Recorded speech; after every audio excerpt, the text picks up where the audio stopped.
नमस्कार मित्रों, कैसे हैं आप सभी लोग। मैं एक बार फिर से आप लोगों के सामने ऑनलाइन हुआ हूं। आप सभी लोगों का स्वागत है सिलेक्शन पॉइंट के यूट्यूब चैनल पर। और देखिए, कल जो मैंने बताया था आपको यूपीएसआई का सिलेबस, उसको आप लोगों ने देखा, ठीक लगा होगा और उसी हिसाब से आप प्रिपरेशन करिए।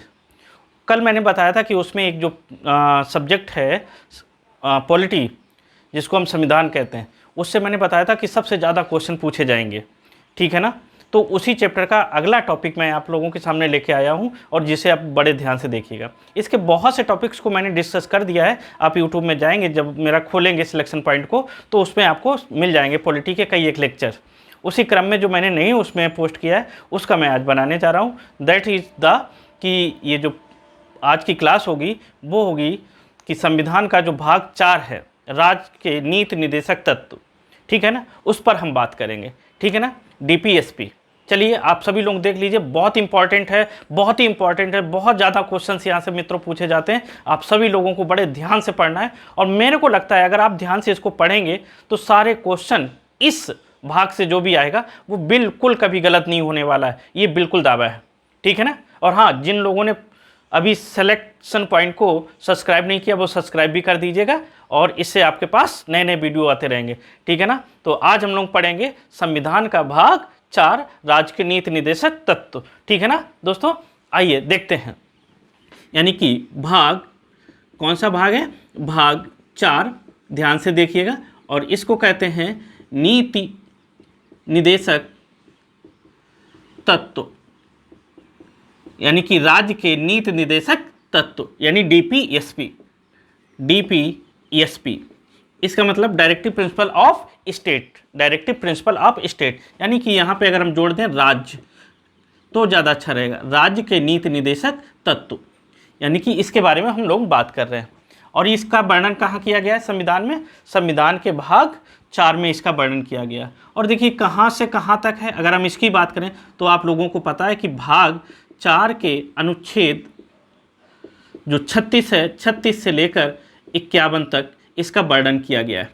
कभी कभी संविधान में पूछ देता है कि राज्य के नीति निर्देशक तत्वों का वर्णन किस भाग में है, तो आप भाग बताएंगे 4, ठीक है ना। किस अनुच्छेद से किस अनुच्छेद तक है तो आपको याद होना चाहिए 36 से लेकर 51 तक इसका वर्णन किया गया। देखिए बहुत ही फैक्ट और बहुत ही कॉन्सेप्ट के साथ बताऊंगा और कोशिश करूंगा जल्दी जल्दी। कुछ लोगों का जो पढ़ा है वो उनके लिए ये रिवीजन हो जाएगा, जो नए बच्चे हैं उनको भी सही से समझ में आने वाला है, समझने की कोशिश करेंगे। थोड़ा फास्ट चलते हैं, ठीक है ना। और मैं कोशिश करूंगा कि जिनको आता है, जिन लोगों ने पढ़ रखा है, वो जल्दी जल्दी से इसमें आंसर देंगे और बताएंगे, ठीक है ना। तो देखिए भाग 4 के नीति निर्देशक तत्वों के बारे में चर्चा कर रहे हैं, DPSP, directive principle of state. सबसे बड़ी बात यह है, इनको पढ़ने से पहले हमें यह ध्यान देना है कि आखिर इनका उद्देश्य क्या था, क्यों इनको संविधान में लाया गया, क्या ज़रूरत थी इसकी, इस पे हम विचार करें। कि दूसरा ये देखें कि इनके आने से देश में क्या बदला, क्या बदलाव आया, क्यों ज़रूरत पड़ी। तो अगर हम इस पे ध्यान देते हैं तो इसके लिए हमें जाना पड़ेगा जब हमारा संविधान बना, अर्थात संविधान निर्माता जो थे, संविधान सभा के जो लोग थे, उनकी मंशा क्या थी, क्यों उन लोगों ने संविधान में इसको रखा, क्या चाहते थे वो, यानी उनका विजन क्या था। संविधान बनाने वाले जो निर्माता थे संविधान के, संविधान सभा के जो सदस्य थे, उनका क्या मतलब सोच था कि इनको यहाँ रखा जाए। तो इसी क्रम में अगर हम देखें कि नीति निर्देशक तत्व जो हैं, इससे पहले आपने पढ़ा है मूल अधिकार भाग 3। जो चीज़ मूल अधिकार में रखी गई है, सेम वे उसी तरीके से कुछ और भी कंडीशंस हैं जिनको हम नीति निर्देशक तत्व कहते हैं। अर्थात वो मूल अधिकार हैं जो जनता को दिए गए वो अधिकार हैं, उनको रखा गया भाग 3 में। उसी तरीके से कुछ और जनता के विकास के लिए, लोगों के विकास के लिए, लोगों के कल्याण के लिए, सामाजिक, आर्थिक, राजनैतिक न्याय के लिए, लोकतंत्र स्थापित करने के लिए कुछ और ऐसे भी अधिकार थे संविधान निर्माताओं के दिमाग में जो कि संविधान में होने चाहिए।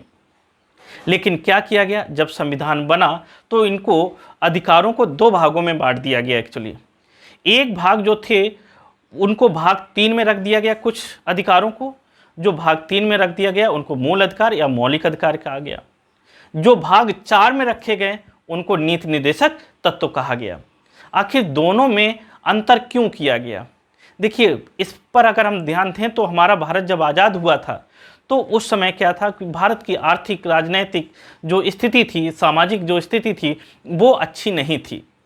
उस समय आर्थिक स्थिति अच्छी ना होने के कारण सरकार को बाध्य नहीं किया जा सकता था कि उसी समय सारे के सारे अधिकार जनता को दे दिए जाए।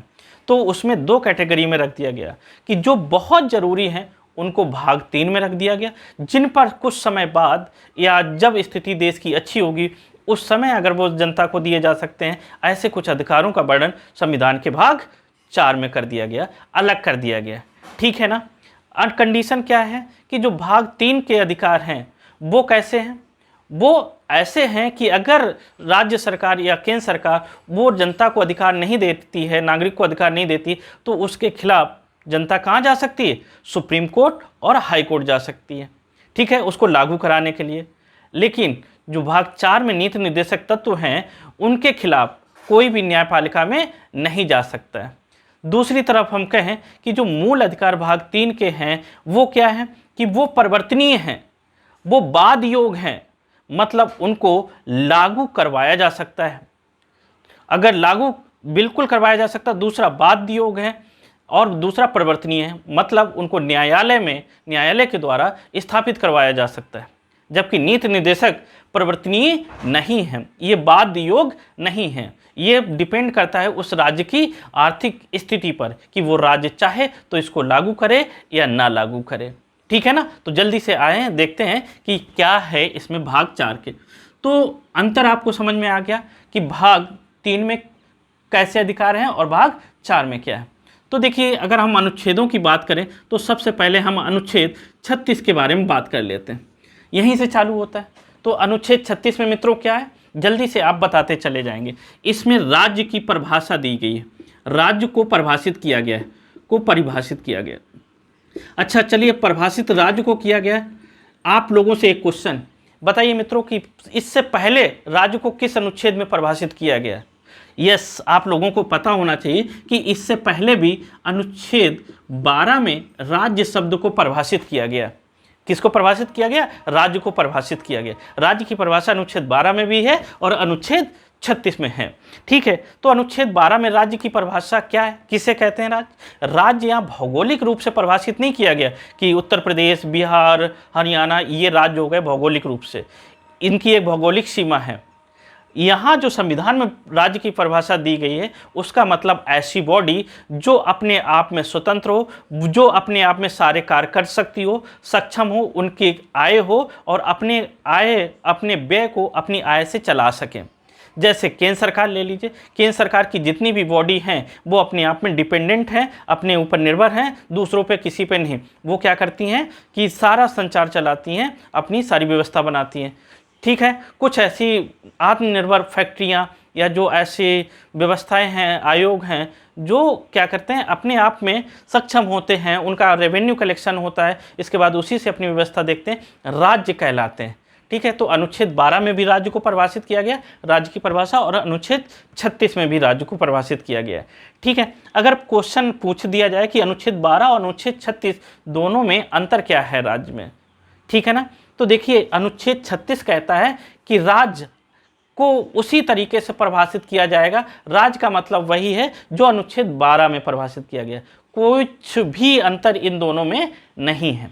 अनुच्छेद 36 बताता है कि राज्य क्या है, राज्य वही है जो अनुच्छेद 12 में डिफाइन किया गया। तो आप लोगों को ध्यान रखना है अनुच्छेद 36। देखिए, इसके बाद हम आगे बात कर देते हैं अनुच्छेद 37 में क्या कहा गया है। आप लोगों को जल्दी जल्दी से क्रम में चलना है, बताना है। अनुच्छेद 37 कहता है कि जितने भी नीति निर्देशक तत्व हैं, ये राज्य के directive principle of state policy जो भी हैं, इनको क्या किया जा सकता है, बाद योग नहीं है, बाद योग्य नहीं है, अर्थात इनके लागू कराने के लिए हम न्यायालय में नहीं जा सकते, ये परिवर्तनीय नहीं है, ये परिवर्तनीय नहीं है। आप समझिए, ये परिवर्तनीय नहीं है। इनको अगर लागू नहीं करते यह राज्य सरकार तो उसके राज्य के खिलाफ हम कहीं नहीं जा सकते, ये बात इसमें कहेगी। ना ही इस पर कोई वाद विवाद हम कोर्ट में जाके कर सकते हैं कि क्यों नहीं लागू किया और इसको लागू करना चाहिए, इस बात का यहाँ पे खंडन किया गया। देखिए, अगर हम दोनों में भाग 3 और भाग 4 में अंतर करें तो एक बहुत बड़ा अंतर ये भी है, क्या कि जो मूल अधिकार हैं भाग 3 के वो कैसे हैं, उनकी प्रवृत्ति नकारात्मक है। कैसी नकारात्मक, कि उसमें कहा गया ये नहीं करना चाहिए वो नहीं करना चाहिए। जैसे अनुच्छेद 14 लो, समानता का अधिकार, उसमें कहा गया है कि सभी के साथ असमान व्यवहार नहीं किया जाएगा। सभी के साथ कैसा व्यवहार करने को बोला गया, समान व्यवहार। अनुच्छेद 15 कहता है लिंग, जाति, वेशभूषा इत्यादि के आधार पर भेदभाव नहीं किया जाएगा। ठीक है, तो वहाँ पे ये सारी चीज। 17 कहता है कि अस्पृश्यता निवारण, किसी के साथ छुआछूत जैसी कोई मतलब प्रैक्टिस समाज में नहीं होनी चाहिए। वो कैसे हैं, नकारात्मक हैं। और ये कैसे हैं, ये सकारात्मक हैं, पॉजिटिव हैं। ये राज्य को कहते हैं कि ऐसा भी होना चाहिए, ये भी होना चाहिए, लोगों के लिए खाने की व्यवस्था करनी चाहिए, पंचायती राज व्यवस्था होनी चाहिए, राज्य में शिक्षा मिलनी चाहिए बच्चों को, समान नागरिक आचार संहिता होना चाहिए, इत्यादि चीज़ों में कहा गया कि इसमें क्या होना चाहिए, सकारात्मक। एक राज्य के प्रति कैसे हैं, सकारात्मक हैं। इस चीज़ को विशेष आप लोग ध्यान रखिएगा। तो ये बाध्य योग नहीं है, इसमें कोर्ट में नहीं जा सकते। जबकि आप से क्वेश्चन बताइए कि अनुच्छेद जो 12 से लेकर 35 तक है मूल अधिकार, अगर उसको लागू नहीं करता है राज्य, तो किस अनुच्छेद के तहत हाई कोर्ट जा सकते हैं और किस अनुच्छेद के तहत सुप्रीम कोर्ट। यस, आप लोगों को याद रखना है कि अनुच्छेद जो 32 है इसके तहत कहाँ जा सकते हैं, सुप्रीम कोर्ट के तहत। और 226 आर्टिकल जो है इसके सहायता से हम हाई कोर्ट जा सकते हैं यदि राज्य मूल अधिकारों को लागू नहीं करती है। तो 32 अनुच्छेद जो है संवैधानिक उपचारों की बात की गई और इसमें 5 प्रकार की रेट हैं, ठीक है ना, जो न्यायालय द्वारा जारी की जाती हैं। तो और हाईकोर्ट में जाना है तो इस अनुच्छेद के तहत, लेकिन इसमें कोई ऐसी व्यवस्था नहीं की गई, अगर राज्य लागू नहीं करता है तो हम कहीं पे भी नहीं जा सकते हैं, बिल्कुल ध्यान रखिएगा। चलिए अनुच्छेद 38 की बात कर लेते हैं कि अनुच्छेद 38 में क्या कहा गया। सारे के सारे आप लोगों को याद रखने हैं, ठीक है। 38 क्या कहता है कि राज्य का ये कर्तव्य होगा, कि राज्य का क्या कर्तव्य होगा, लोकतंत्र स्थापित करना। कैसा, कि पूरे राज्य में, राज्य मतलब देश में लोकतंत्र स्थापित हो। लोकतंत्र कैसा होना चाहिए, वो होना चाहिए सामाजिक एवं आर्थिक लोकतंत्र होना चाहिए। सामाजिक एवं आर्थिक कैसा होना चाहिए, सामाजिक तथा आर्थिक लोकतंत्र की स्थापना होनी चाहिए कि सभी लोगों को समाज में बराबर का हक मिले, सब बराबर हों और आर्थिक रूप से भी सभी लोग समान हों। कहीं पे भी डिसइक्वलिटी नहीं होनी चाहिए, कहीं पे अनइक्वलिटी नहीं होनी चाहिए, ठीक है ना। तो इस चीज़ की बात कही गई है अनुच्छेद 38 में। नेक्स्ट हम बात करते हैं अनुच्छेद 39 में, जो आप लोगों को पता होगा। 39 में क्या कहा गया, 39 में कहा गया कि समान कार्य के लिए समान वेतन, यानी कि इसमें कहा गया कि सभी को समान कार्य करने के लिए समान वेतन की बात की गई, समान वेतन दिया जाए। अब देखिए क्या है दोस्तों, कि अगर कोई एक काम है किसी ऑफिस में, कोई एक टास्क है, उस पर चाहे महिला हो या पुरुष हो, अगर एक जैसा काम करते हैं तो उनको समान वेतन दिया जाना चाहिए। ये नहीं उन महिला है तो उसको कम और पुरुष है तो ज़्यादा। वहीं दूसरी तरफ से कोई एक पोस्ट है किसी भी तरीके से और समान अगर कार्य करते हैं स्त्री पुरुष या हिंदू मुस्लिम या लिंग के आधार पर, भेष के आधार पर, रंग के आधार पर, किसी भी तरह से असमानता की बात नहीं की जानी चाहिए। सभी को समान अधिकार है, आपको ध्यान रखना है, समान कार्य के लिए समान वेतन की बात कही गई। वहीं पे 39A का मतलब है कि ये आर्टिकल बाद में जोड़ा गया, बाद में संविधान संशोधन करके जोड़ा गया। इसको भी आप ध्यान रखना है कि इसमें क्या कहा गया, इसमें कहा गया है कि राज्य का ये कर्तव्य होगा, राज्य का क्या कर्तव्य होगा, कि राज्य का कर्तव्य होगा कि वहाँ की जो जनता है उसको निःशुल्क न्याय, किसकी बात की गई, निःशुल्क न्याय एवं विधि सहायता की बात की गई है। देखिए राज्य का ये कर्तव्य होना चाहिए। बहुत से लोग हैं देश में जो पढ़े भी हैं अनपढ़ हैं, अगर सबके पास ऐसी व्यवस्था नहीं कि सब अपना खुद का वकील हायर कर सकें, ठीक है ना। जब खुद का वकील हायर नहीं कर सकते हैं, उनके प्रति अगर कोई जाके मुकदमा कर दे, तो वहाँ पे ऐसी दशा में क्या किया गया है कि राज्य को ये जिम्मेदारी दी गई कि आप उस व्यक्ति को निःशुल्क न्याय के लिए जो सहायता है वो उपलब्ध कराएं, विधि सहायता उपलब्ध कराएं। ये भी ध्यान रखेंगे अनुच्छेद 39। नेक्स्ट आ जाइए अनुच्छेद 40। अनुच्छेद 40 में क्या है, आप लोग बताएंगे। अनुच्छेद 40 में पंचायती राज व्यवस्था की बात की गई। जैसा कि आप सभी लोगों को पता होगा, पंचायती राज व्यवस्था कहा गया कि इसमें पंचायती राज व्यवस्था। देखिए, अगर हम डिटेल से अगर इसके बारे में चर्चा करें, नीति निर्देशक तत्व, नीति निर्देशक तत्व में क्या है कि देखिए, गांधीवादी विचारधारा की स्पष्ट झलक दिखाई पड़ती है। इसमें बहुत सारे ऐसे आर्टिकल हैं, अभी मैं बताऊंगा, जो गांधी के विचारों को समाहित करते हैं। गांधी जी, आपको पता होना चाहिए, ना ही संविधान सभा में एक मेंबर थे, यानी मेंबर के रूप में भी काम नहीं किया, ना संविधान सभा में उपस्थित हुए, लेकिन संविधान निर्माताओं की श्रेणी में ना होते हुए भी उनके विचारों को संविधान में इंक्लूड किया गया है बहुत ज़्यादा, जो स्पष्ट रूप से यहाँ दिखता है। गांधी जी इसके पक्ष में थे कि हमारे देश में पंचायती राज व्यवस्था लागू हो और प्रत्येक व्यक्ति के हाथ में सत्ता की चाबी जाए, अर्थात वो देश को में सत्ता का विकेंद्रीकरण करना चाहते थे। देश की जनता ये सोचे कि हाँ, हम आज़ाद हो गए, सत्ता सिर्फ अंग्रेज़ों के हाथ में जैसे केंद्रीकृत होती थी वो ना हो, लोगों को महसूस हो कि मेरे हाथ में भी सत्ता है। तो इसी को देखते हुए गांधी जी का कहना था कि पंचायती राज व्यवस्थाओं को मूल अधिकार में शामिल होना चाहिए।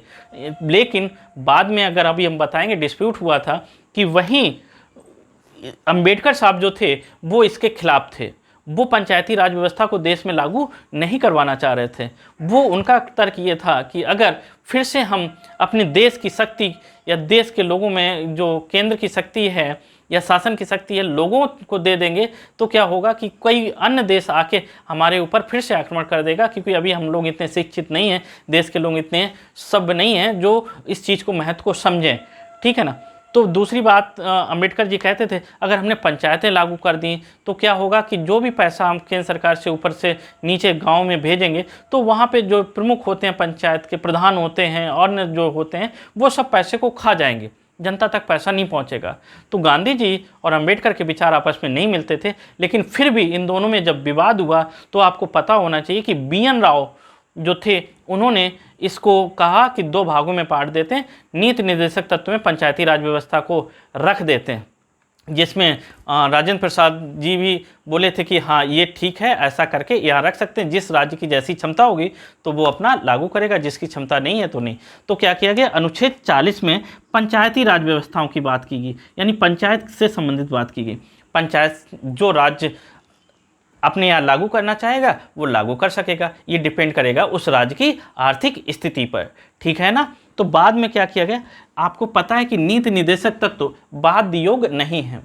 इससे क्या है, बहुत से राज्य बचना चाहते थे, तो आपको आगे पता चलेगा कि अनुच्छेद 40 को जब बाध्य योग नहीं कर सकते तो बाध्य योग बनाने के लिए इसको संविधान में कहीं दूसरी जगह रखा गया। तो बाद में इसको संविधान संशोधन करके इसके कानूनी अधिकार बना दिए गए और इसको अनुच्छेद 243 में के का से हा तक इसका वर्णन किया गया, का से लेकर हा तक, यानी बाद में इसको कहाँ रखा गया, अनुच्छेद 243 में रखा गया। ये भी बात आपको ध्यान में रखनी चाहिए। ठीक है ना। तो अगर पंचायती राज की बात करें तो सबसे पहले पंचायती राज व्यवस्था कहाँ लागू हुई, किस राज्य में, तो आपको पता है राजस्थान में, नागौर जिले में। और कब, आपको ये भी पता होना चाहिए कि कब लागू हुआ, तो 2 अक्टूबर 1959। 2 अक्टूबर को क्यों, 2 अक्टूबर को गांधी जयंती थी। गांधी जयंती के बाद सबसे पहले राजस्थान के नागौर जिलों में, उसके बाद अन्य राज्यों में। हाँ, बहुत से राज्य ऐसे हैं जहाँ पंचायती राज व्यवस्था अभी भी लागू नहीं है। और पंचायती राज व्यवस्था जब हम पढ़ेंगे तो उसके भी कई मतलब आप देखेंगे कई स्टेजेस हैं कि कहीं त्रिस्तरीय पंचायती राज व्यवस्था है, कहीं 2 स्तरीय पंचायती राज व्यवस्था है, कहीं एकहरी पंचायती राज व्यवस्था है। ये हम पंचायती राज व्यवस्था में पढ़ेंगे। जैसे पश्चिम बंगाल एक ऐसा राज्य है जहाँ पे 4 स्तरीय पंचायती राज व्यवस्था लागू है। और वहीं हम अगर दूसरी तरफ करें, दिल्ली एक ऐसा राज्य है जहाँ पंचायती राज व्यवस्था लागू ही नहीं। लागू क्यों नहीं, क्योंकि दिल्ली में बहुत ज़्यादा गाँव की संख्या ही नहीं, जब ग्रामीण ही क्षेत्र ही नहीं तो ग्राम पंचायतों की आवश्यकता ही नहीं। ठीक है ना। इन विशेष चीज़ों को आप लोगों को ध्यान रखना। तो ये हो गया अनुच्छेद 40। अब हम बात करते हैं इसके आगे, एक बार फिर से देख लीजिए कि इसको रिवाइज कर देते हैं कि क्या राज्य के नीति निर्देशक तत्व। हाँ, एक क्वेश्चन ये भी पूछा जा सकता है कि ये कहाँ से लिए गए, तो आप लोगों को पता होना चाहिए कि ये आयरलैंड से लिए गए, आयरलैंड से लिए गए, आयरलैंड के संविधान से। और आयरलैंड ने इसको कहाँ से लिया था, उसने लिया था स्पेन से। ठीक है ना। तो स्पेन में, और इसका वर्णन नीति निर्देशक जो तत्व हैं, भारत सरकार अधिनियम 1935 अगर देखा जाए तो वहाँ पे भी इनकी झलक दिखाई पड़ती है। वहाँ थे लेकिन इनका स्वरूप कम था, छोटा था। इसको व्यवस्थित क्रम से इसमें संविधान निर्माताओं ने भाग 4 में रखा। कहाँ से कहाँ तक है अनुच्छेद, अनुच्छेद 36 से लेकर 51 तक। ठीक है। भाग 4 के अनुच्छेद 36 से 51 तक। ठीक है, आगे आ जाइए। संविधान इनको भाग 4 में किसने रखा, तो आपको एक नाम याद रखना है, अभी बताया था BN राव।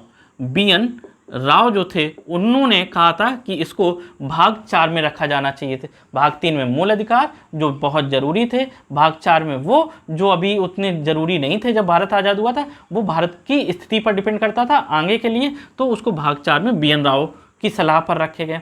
ठीक है ना। इसके बाद देखिए नीति निर्देशक तत्व जब राज्य की स्थिति पर या राज्य पर निर्भर करते हैं तो इस पर आरोप भी लगाया। KT शाह, आपको नाम याद रखना है, KT शाह ने कहा था जब ये राज्य की इच्छा पर निर्भर करते हैं तो क्या फ़ायदा है, कोई राज्य इसको लागू ही नहीं करना चाहेगा। क्यों लागू करना चाहेगा, तो कि उसमें पैसा खर्च होगा, व्यवस्था बनानी पड़ेगी, एडमिनिस्ट्रेशन होगा, नियुक्तियां करनी पड़ेंगी, तो क्यों राज्य इसको लागू करेंगे, और पता नहीं लागू करेंगे भी नहीं। तो KT शाह ने कहा था कि ये तो एक ऐसी चेक के समान है जो बैंक के ऊपर डिपेंड करता है कि कब वो उसका भुगतान करेंगे। ठीक है ना, तो ये स्टेटमेंट भी पूछा जाता था कि KT शाह ने क्या कहा था। दूसरी बात कि राज्य इसको लागू करेंगे कि नहीं लागू करेंगे, ये थोड़ा डिबेट का विषय है। डिबेट का विषय क्या है, इसमें कहा गया, गांधी जी तथा अन्य संविधानविद जो निर्माता थे उन्होंने कहा ये राज्य जरूर इसको लागू करेंगे जब उनकी स्थिति सही हो जाएगी। और क्यों लागू करेंगे, जो राज्य राम राज्य की स्थापना करना चाहेगा, अपना राज्य अच्छा बनाना चाहेगा, वो इसको लागू करेगा। क्योंकि अगर सरकार इसको लागू नहीं करेगी, जनता को अधिकार नहीं देगी, मैक्सिमम सुविधाएं नहीं देगी, तो क्या होगी, जनता वोट के द्वारा ऐसी सरकार को दोबारा सत्ता में आने से रोकेगी, उनको आने नहीं देगा। और जो सरकार क्या करेगी, इसको लागू करने की कोशिश करेगी, जन साधारण को सुविधाएं देगी, वो ऐसी सरकार को जनता बार बार लाएगी। तो ये भी एक पहलू है कि हर एक राज्य सोचता है कि हमारे यहाँ वेलफेयर के काम हो, कल्याणकारी राज्य की स्थापना हो, राम राज्य की स्थापना हो, इसलिए राज्य की स्थिति अच्छी होती तो वो लागू करता है। ठीक है ना। तो ये कंडीशन अनुच्छेद 36 में राज्य को परिभाषित किया गया। अनुच्छेद 37 में बोला गया कि ये बाध्य योग नहीं है, परिवर्तनीय नहीं है। अनुच्छेद 38 में क्या बोला गया कि सामाजिक आर्थिक जो क्या करने हैं, न्याय मिलना चाहिए। यहाँ पे सामाजिक आर्थिक राजनैतिक न्याय की बात इसमें की गई है। 3 प्रकार के न्याय ध्यान रखना है, सामाजिक, आर्थिक और राजनैतिक, 3 प्रकार का न्याय होना चाहिए। और कल्याण कैसा होना चाहिए, लोकतंत्र कैसा होना चाहिए, सामाजिक तथा आर्थिक लोकतंत्र की स्थापना होनी चाहिए। बहुत ध्यान से क्वेश्चन पूछा जाता है कि हमारे मूल अधिकारों में कितने प्रकार की न्याय की बात की गई, तो आपको याद रखना है 3 प्रकार, सामाजिक, आर्थिक और राजनैतिक न्याय की बात की गई है अनुच्छेद 38 में। अनुच्छेद 39 में समान कार्यों के लिए समान वेतन, सभी को समान वेतन दिया जाएगा, एक अगर पोस्ट पे हैं उसमें कोई भेदभाव नहीं किया जाएगा। वहीं 39A कहता है कि राज्य निःशुल्क विधि एवं न्याय सहायता लोगों को उपलब्ध कराएगा। वहीं अनुच्छेद 40 क्या, ग्राम पंचायत के बारे में कहा गया। ठीक है ना, ये आप लोगों ने देखा। चलिए इतना ही आप लोग याद रखिएगा अनुच्छेद 40 तक, इसके बाद हम कल की क्लास में इसको आगे बढ़ाएंगे। ठीक है ना, ध्यान रखिएगा। थैंक यू, जय हिंद।